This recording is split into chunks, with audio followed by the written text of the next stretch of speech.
I think we need some space. My name is Jason Adler. I am 32 years old and I work as a project manager for North Peak Engineering in Denver, Colorado. When Emily spoke those words across our kitchen table that Tuesday morning, something cold settled in my chest. Not heartbreak, something sharper. We had been engaged for 8 months. The wedding was scheduled for October 15th, just 12 weeks away. Emily had spent the previous weekend picking out centerpieces and arguing with the florist about white roses versus cream. She had called me 3 times at work to discuss napkin colors. Now she needed space. How much space? I asked. She twisted her engagement ring. A few weeks, maybe a month, I just need to think. I watched her pack a suitcase that evening. She folded her clothes with the same careful precision she used for everything else. Emily was a marketing coordinator at Ravenspark Ventures, organized to a fault, never spontaneous. The request for space felt calculated. Where will you stay? I asked. My sister's place. Katie lived in Boulder, 40 minutes north. Emily had always been close to her. I helped her carry the suitcase to her car, a silver Honda Civic she had owned since college. She kissed my cheek before getting in. This is not about us ending, she said.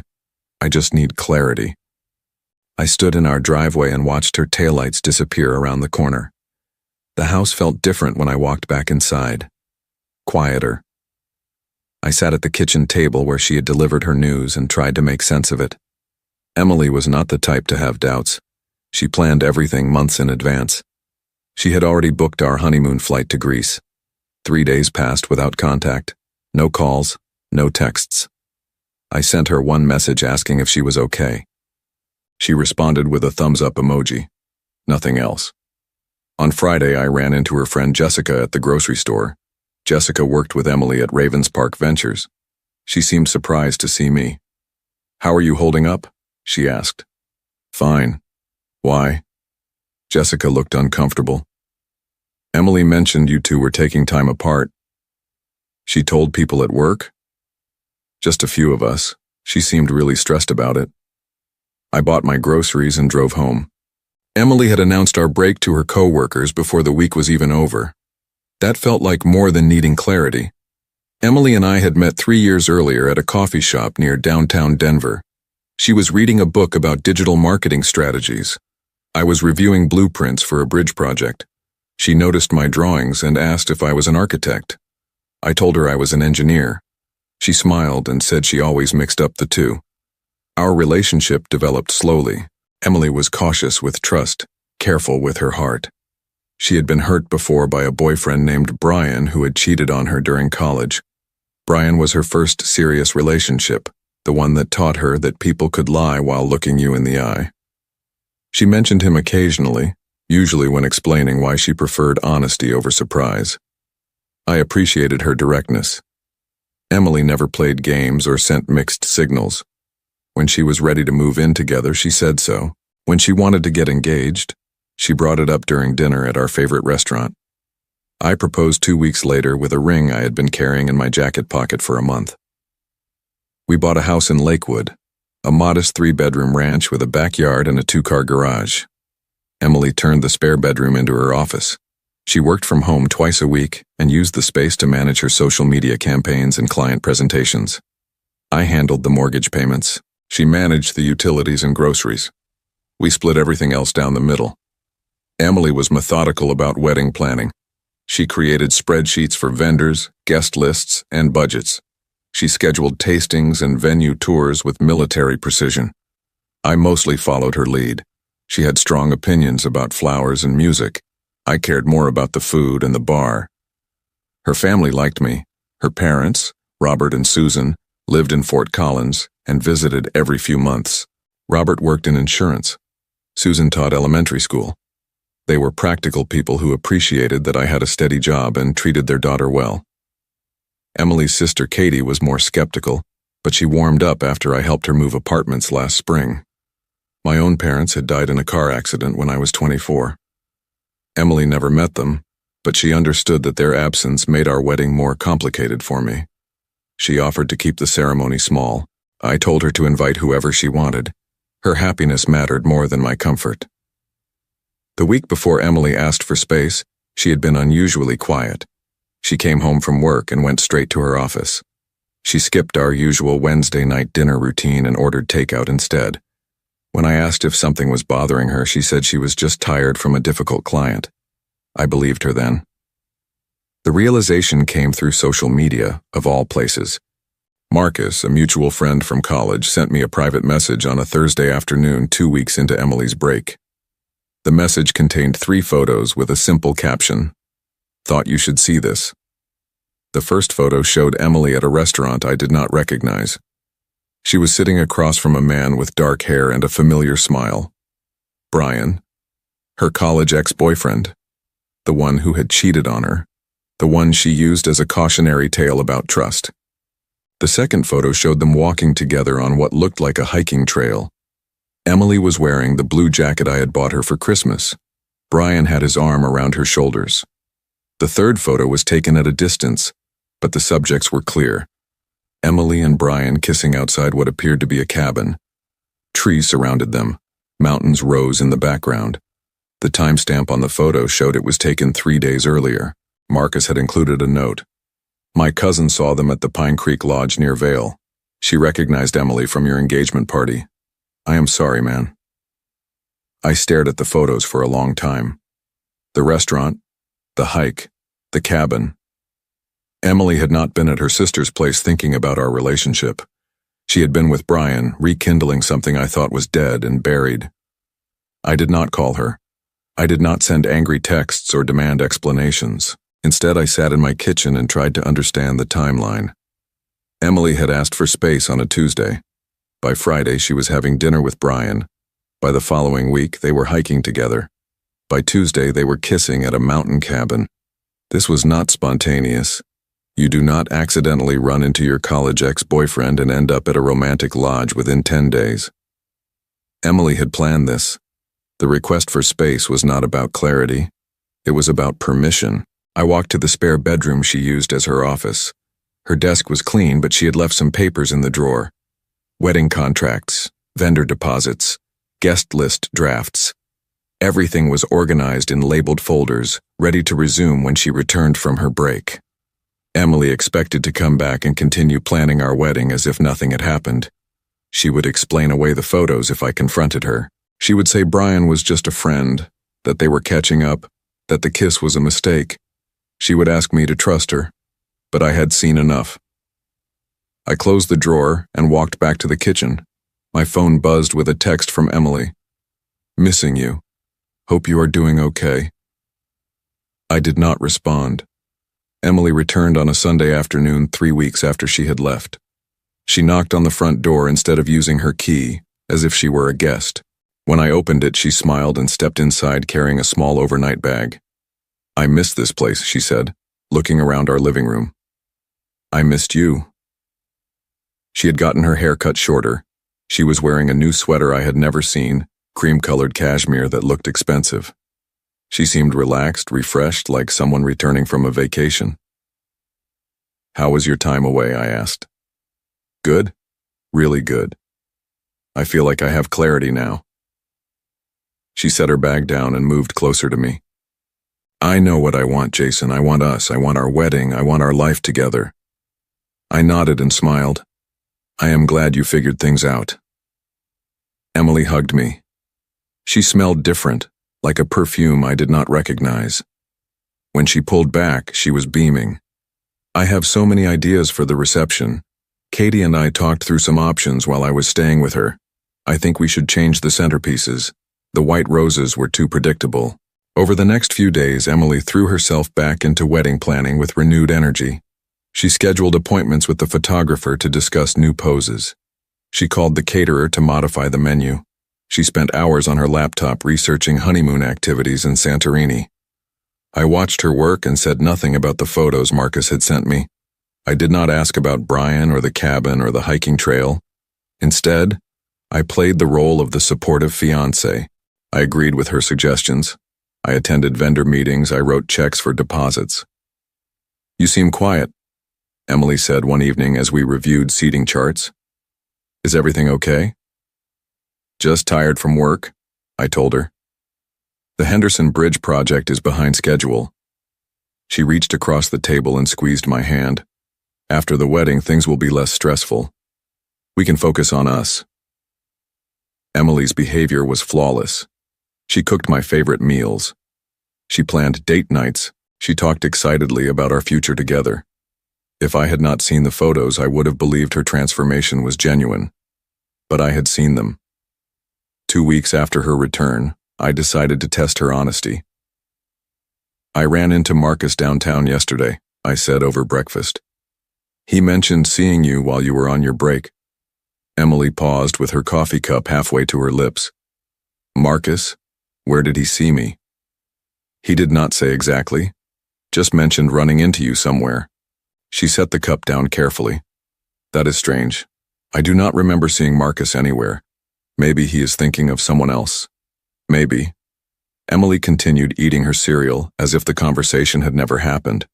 But I noticed she checked her phone more frequently for the rest of the morning. She also spent an hour in her office with the door closed, making what sounded like a quiet phone call.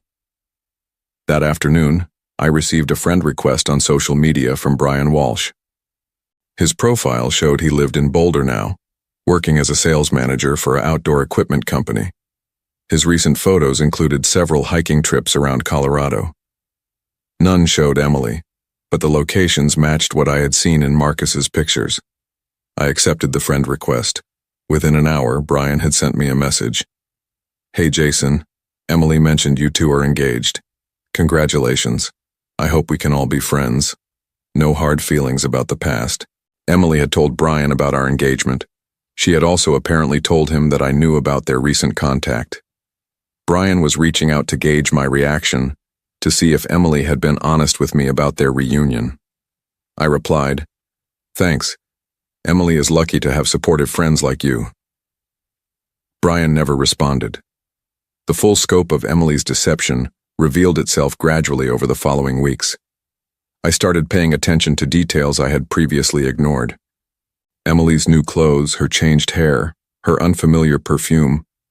She had not acquired these things while staying with her sister Katie. She had bought them for someone else. For Brian. I also noticed her phone habits. Emily had always been casual about her device, leaving it on counters and tables without concern.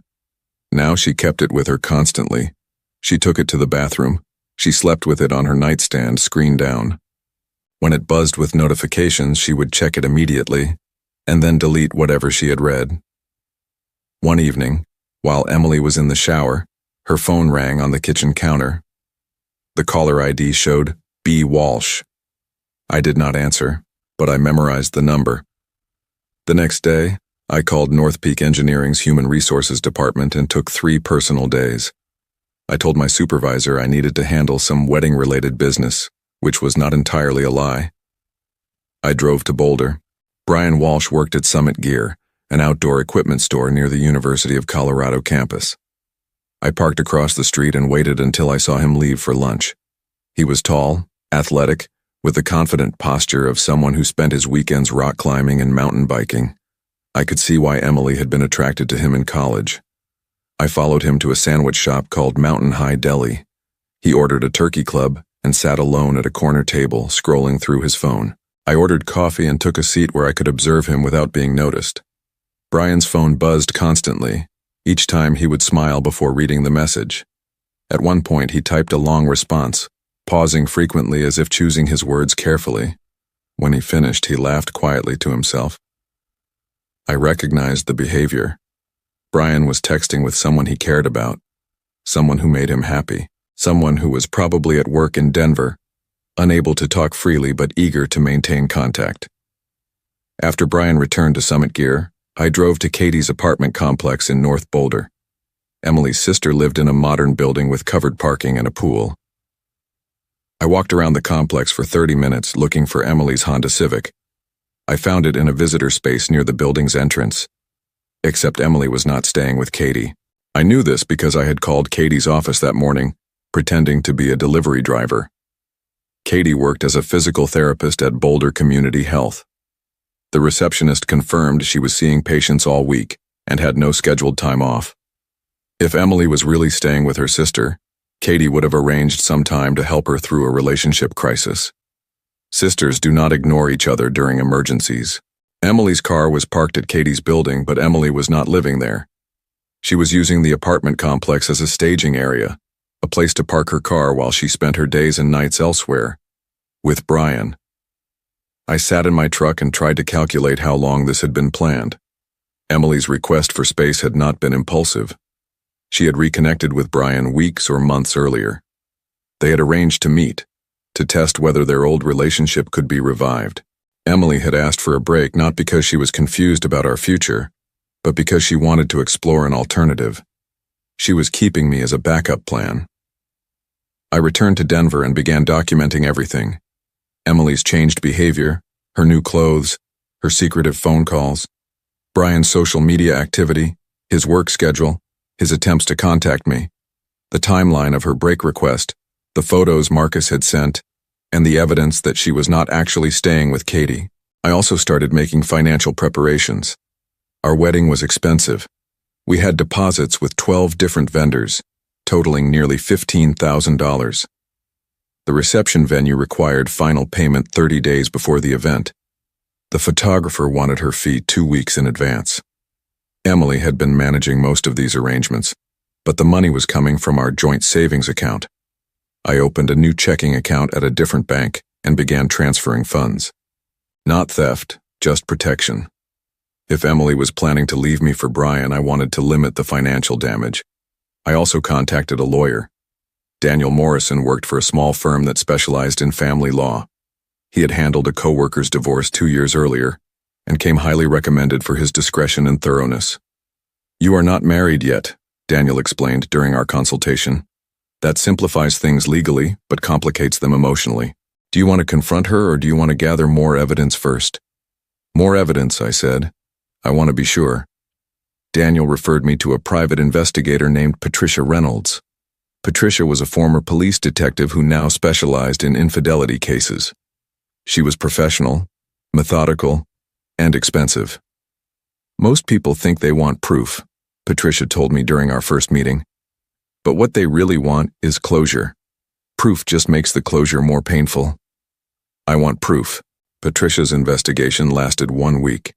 She followed Emily during her supposed work-from-home days and documented where she actually went. She photographed Emily and Brian together at restaurants, parks, and shopping centers around Boulder.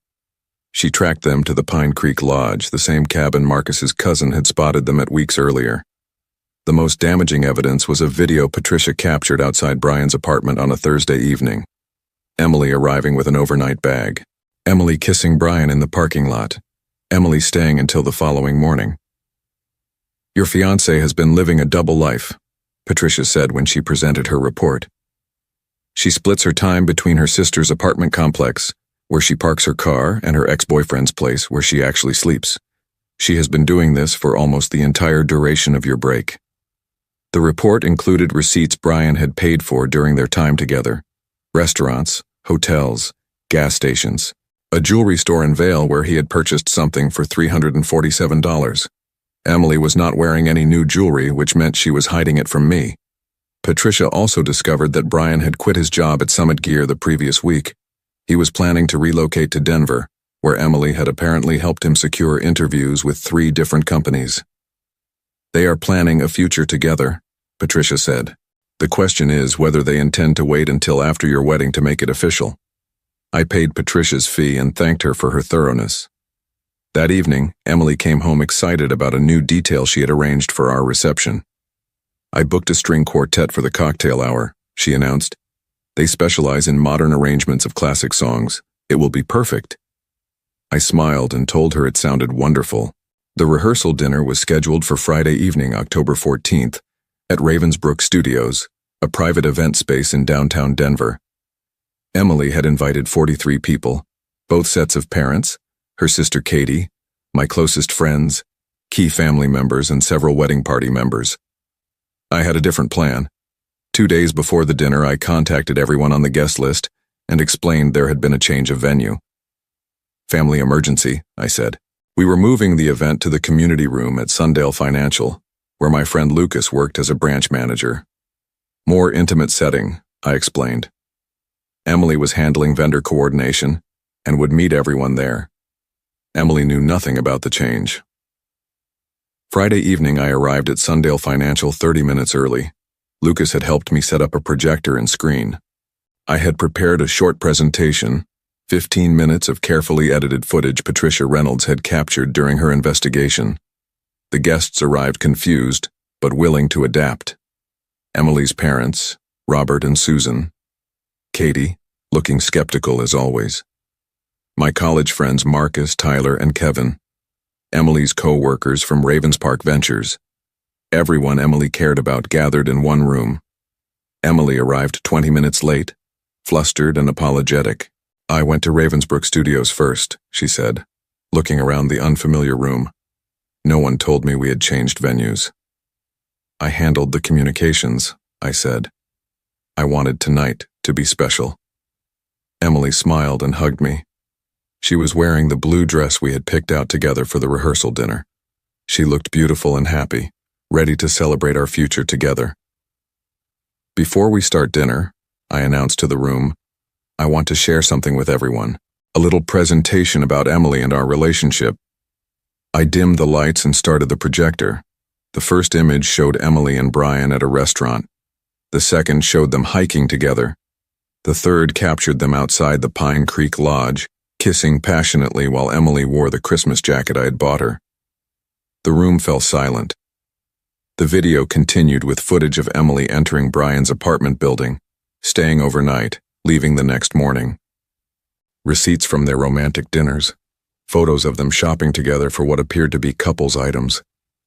Emily stood frozen in the center of the room, staring at the screen as her secret life played out in front of everyone she loved. The silence stretched for what felt like minutes. Emily's father, Robert, was the first to move. He stood up from his chair, looked at his daughter with a mixture of disappointment and disgust, and walked out of the room without saying a word. Susan followed him, tears streaming down her face. Katie stood next, shaking her head. Emily, how could you? This is not what it looks like, Emily finally managed to say, her voice barely a whisper. It looks like you have been cheating on Jason for weeks, Marcus said, while planning a wedding. One by one, the guests collected their coats and purses and left. Emily's co-workers from Ravenspark Ventures looked mortified. My college friends patted my shoulder supportively as they headed for the door. Emily and I were alone within 10 minutes. Jason, please let me explain. There is nothing to explain. I know about Brian. I know about the cabin. I know you have been living with him while pretending to stay with Katie. Emily collapsed into a chair, finally understanding that her deception was completely exposed. The wedding is canceled, I continued. I have already contacted the vendors. The deposits are forfeit, but I am donating the reception cost to the Denver Youth Shelter. They will put the money to better use. I picked up my jacket and headed for the door. What about us? Emily called after me. There is no us. There has not been an US for months. I left Emily sitting alone in the community room, surrounded by empty chairs and the evidence of her betrayal still glowing on the projection screen. The next morning, I boarded a flight to Rome and began a month-long backpacking trip through Europe. 6 months later, I learned through mutual friends that Emily had faced significant consequences for her actions. The video from our rehearsal dinner had been shared among her social circles and eventually reached her workplace. Ravenspark Ventures, a company that prided itself on integrity and client trust, quietly asked for Emily's resignation after the scandal affected her professional reputation. Her relationship with Brian crumbled within 3 weeks of their exposure. Apparently, being someone's secret was more exciting than being their only option. Emily moved back in with her parents in Fort Collins, struggling to find new employment in marketing where her professional network had been compromised. Her sister Katie, who had unknowingly been used as cover for the deception, cut off contact for several months before eventually agreeing to limited family interactions. Brian, meanwhile, lost the Denver job opportunity Emily had helped arrange for him. When his potential employers learned about his role in breaking up an engagement, they decided he was not the kind of person they wanted representing their company. He remained in Boulder, working part-time at various outdoor gear shops. his dreams of a career advancement derailed by his poor choices. I returned from Europe refreshed and clear-headed. I purchased a small cafe in Lakewood called The Morning Brew, fulfilling a dream I had harbored since college. The business thrived, supported by a community that appreciated authentic coffee and genuine conversation. I never ran into Emily again, though I heard she occasionally drove past the cafe but never stopped in. Sometimes the best revenge is not seeking revenge at all, but simply choosing to build something better than what you left behind.